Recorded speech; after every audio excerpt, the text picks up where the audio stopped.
In the early hours of the 31st of December 1983, an inbound convoy of military vehicles led by Brigadier Ibrahim Bako had entered the city of Abuja from Kaduna. Their task was simple enough: arrest and secure the President and Commander-in-Chief of the Armed Forces of Nigeria, Alhaji Shehu Usman Aliyu Shagari.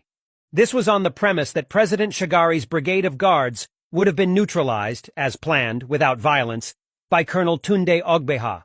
This was not so, and Bako was not aware of that. Worst still, the coup plot had been leaked to President Shagari, whose guards were now on high alert. After arriving at Aguda House, the presidential residence, with an armed detachment to secure the president, the stage was set for one of the most dramatic gunfights in Nigeria's political history.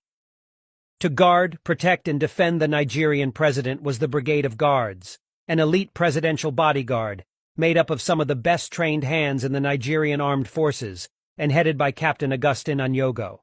They fought to the last, and in the ensuing battle and under circumstances that are still not very clear, Bako was shot dead while sitting in the passenger side of a Unimog utility truck.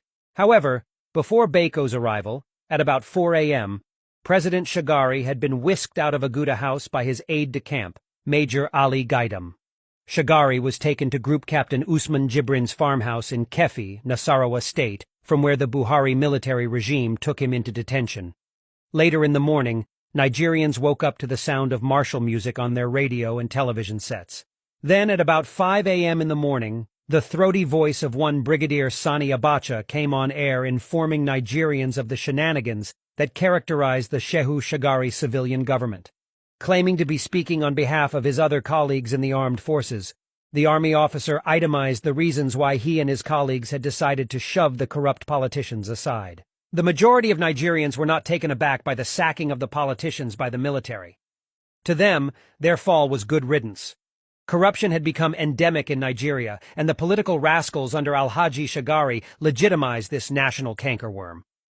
While unconfirmed reports suggest that the general officer commanding the 3rd Armored Division in Jos, Major General Muhammadu Buhari, was in on the coup plot, however, those that were confirmed to have actively participated in the coup included Major General Ibrahim Babangida, Brigadier Ibrahim Bako, Brigadier Sani Abacha, Brigadier Tunde Idiagbon, Lieutenant Colonel Aliyu Muhammad Gusau, Lieutenant Colonel Halalu Akilu, Lieutenant Colonel David Mark, Lieutenant Colonel Tunde Ogbeha, Major Sambo Dasuki, Major Abdulmumini Aminu, Major Lawan Gwadabe, Major Mustafa Jokolo, Major Abubakar Umar, and Chief Moshood Kashimawo Abiola, a business tycoon who financed the coup plot.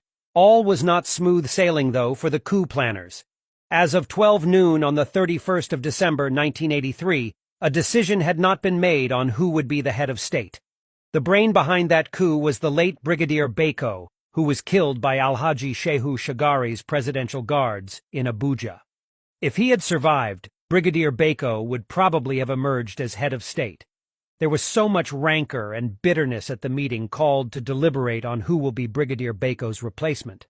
2 names, however, came out tops: Major General Ibrahim Babangida, who was the Director of Army Staff Duties and Plans, and Major General Muhammadu Buhari. Eventually, a consensus was reached, and Major General Muhammadu Buhari was agreed upon to be the next head of state. A plane was then dispatched to Jos Plateau State to fetch Buhari, and he was made head of state.